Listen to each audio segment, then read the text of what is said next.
Ne laissez pas les GAFA décider de ce que vous devez voir ou non, c'est votre choix qui compte.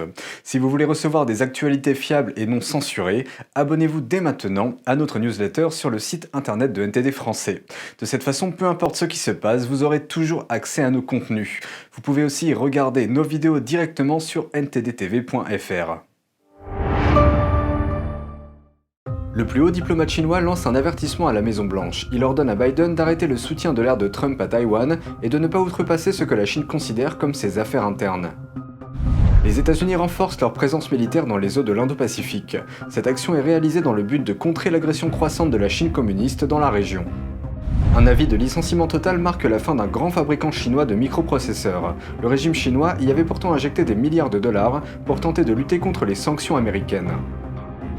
En France, le Conseil supérieur de l'audiovisuel a approuvé la demande d'autorisation de diffusion de la chaîne chinoise CGTN. Cette chaîne est contrôlée par le régime et est l'un de ses principaux outils de propagande.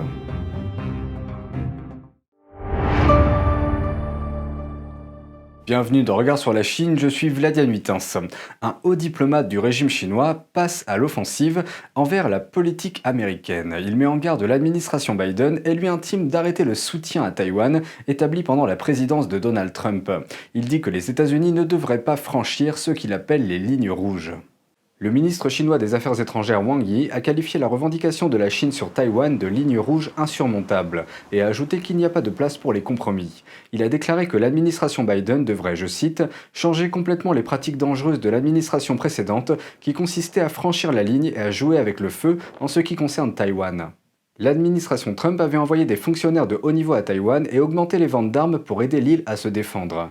Pékin déclare qu'il réunira Taïwan avec la Chine continentale par la force si nécessaire. Wang a également averti les États-Unis de rester en dehors de leurs affaires internes, en faisant référence aux violations des droits de l'homme et au génocide. La veille de son départ, le secrétaire d'État américain Mike Pompeo a déclaré que les abus du régime chinois contre les Ouïghours du Xinjiang constituaient un génocide. Depuis l'entrée en fonction du président Biden, le régime chinois le pousse à inverser la politique de l'ère de Trump. Les anciens responsables de l'ère de Trump exhortent le président Biden à maintenir une position ferme vis-à-vis de Pékin. Ils affirment que l'ancienne administration a fait des progrès sur les questions de commerce et de sécurité nationale que Biden devrait maintenir.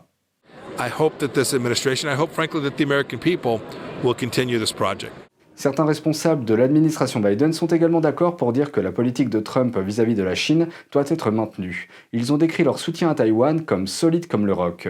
Bien qu'un certain nombre d'experts sur la Chine s'attendent à ce que l'administration Biden adoucisse la ligne de conduite américaine en ce qui concerne Pékin.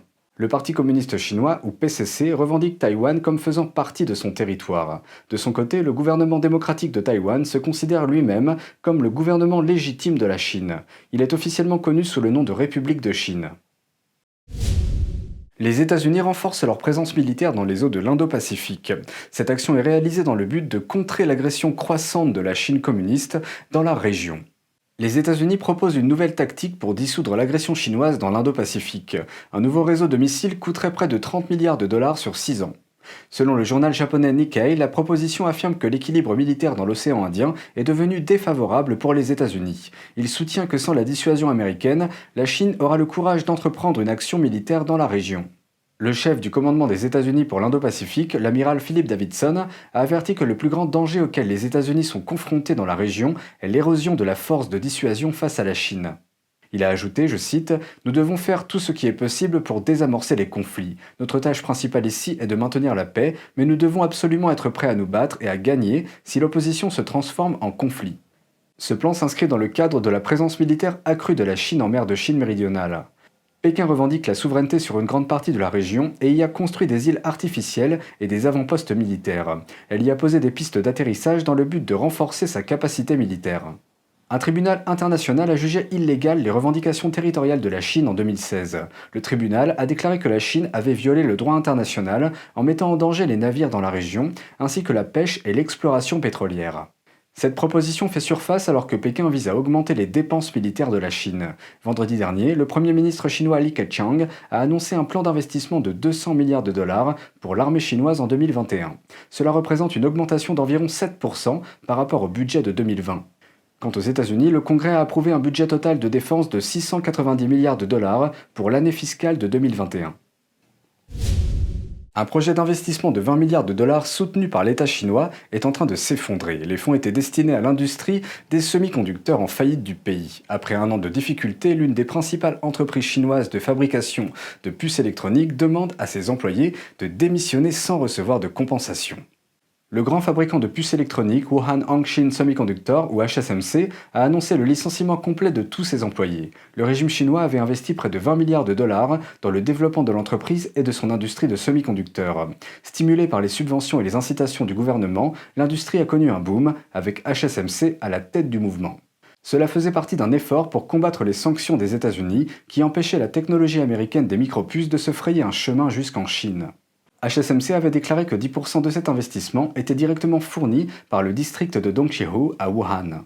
La société a également affirmé posséder de manière indépendante une technologie de puces de 14 nanomètres, ajoutant qu'elle espérait pouvoir traiter des puces de 7 nanomètres d'ici un an. Les projets de HSMC ont été classés comme projets provinciaux majeurs en 2018 et 2019. Mais les problèmes de l'entreprise ont rapidement commencé à être rendus publics, notamment le manque de financement et d'expertise ainsi que les retards dans les accomplissements prévus. L'analyste des affaires chinoises Qing Peng, basé aux États-Unis, affirme que le régime chinois a contribué à la chute de l'industrie. As an innovative project, it actually requires a lot of time, personnel, and talented input. But these officials are all running after short-term political achievements, so they don't have the patience for that. Lorsque la ville de Wuhan a finalement repris HSMC, il ne restait plus que 1,5 million de dollars sur son compte bancaire. Peu de temps après, les responsables locaux ont annoncé que HSMC ne pourrait plus continuer à produire. Après plus d'un an de suspension, la possibilité que l'entreprise reprenne là où elle s'est arrêtée s'est réduite, ce qui a entraîné des licenciements généralisés. Tous les membres du personnel ont été contraints de démissionner avant le 5 mars. Mais des rapports indiquent que des centaines d'employés refusent désormais de partir, qu'ils ne sont pas satisfaits des conditions de leur départ de poste et que la société ne leur a proposé aucune forme de compensation ni aucune explication. L'ancien ingénieur de Huawei, Tin Chun, dit qu'il s'attend à une autre vague d'effondrement d'entreprises dans l'industrie des semi-conducteurs en Chine. The CCP's totalitarian regime is not good for the high-end semiconductor industry. The regime is not suitable for technological innovation because it lacks a free and healthy cultural environment to promote it. Un rapport de l'Association internationale de l'industrie des semi-conducteurs a déclaré qu'en 2021, la Chine aura le plus grand nombre d'usines de fabrication de puces au monde. Mais cette prédiction n'a rien de réjouissant, car de nombreux projets connexes ont déjà échoué ou ont été suspendus, laissant une grande partie des équipements de l'industrie inutilisés, ce qui représente des milliards de dollars perdus. En France, le Conseil supérieur de l'audiovisuel, ou CSA, a approuvé la semaine dernière la demande d'autorisation de diffusion de CGTN. CGTN est une chaîne de propagande contrôlée par le régime chinois. Cette chaîne est connue pour propager de la désinformation dans le but de donner au public une bonne image du régime et de nier toute information qui décrit la Chine comme un pays qui ne respecte pas les droits de l'homme. Afin d'alimenter la propagande, certaines personnes ont été forcées de faire de fausses déclarations sur cette chaîne après y avoir été contraints par les autorités, parfois même sous la torture. Cette autorisation accordée par la France lui a permis de reprendre la diffusion de programmes dans des dizaines de pays européens, dont le Royaume-Uni, même si sa licence a été révoquée le mois dernier dans ce pays. En décembre dernier, CGTN a demandé une licence en France pour continuer à diffuser dans les 47 pays membres du Conseil de l'Europe. Selon la loi française, les chaînes non européennes peuvent opérer dans ces 47 pays sous deux conditions: que leurs programmes soient diffusés par des satellites français et que les liaisons de communication soient situées en France. Et CGTN remplit ces deux conditions. Mais l'organisme français de surveillance des médias a déclaré qu'il serait particulièrement attentif à ce que le radiodiffuseur public chinois ne diffuse pas des contenus incitant à la haine et à la violence. On ne sait toujours pas quelle sera la situation réelle de CGTN au Royaume-Uni et en Europe.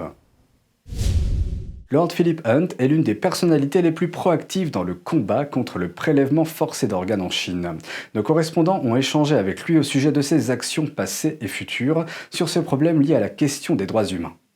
Lord Hunt dit vouloir empêcher les prélèvements forcés d'organes en Chine. Il a déposé un amendement pour un projet de loi sur la médecine qui permettra au gouvernement d'exiger une preuve de consentement pour les tissus obtenus à l'étranger. Ce projet de loi, le premier du genre, a été adopté en janvier.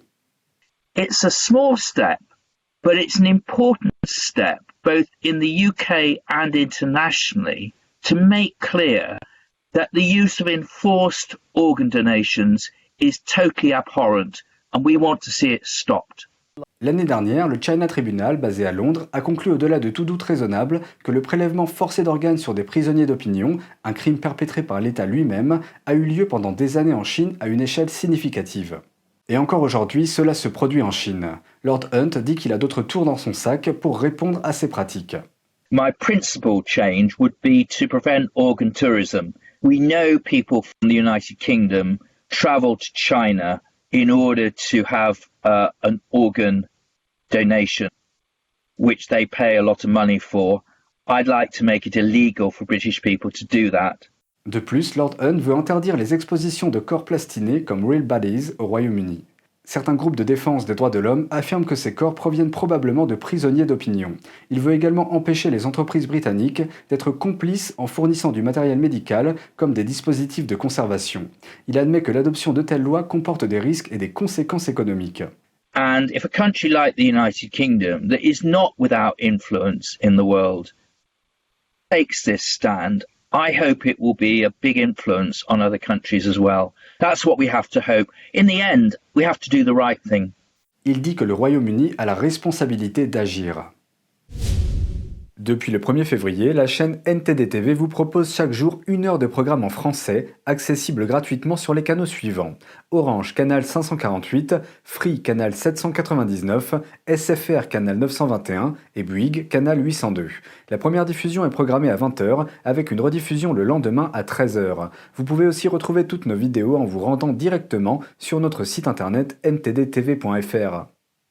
C'est tout pour aujourd'hui, merci d'avoir suivi Regard sur la Chine. Je vous rappelle que vous pouvez vous abonner à notre newsletter sur ntdtv.fr. On se retrouve demain pour une nouvelle émission, prenez soin de vous et à bientôt.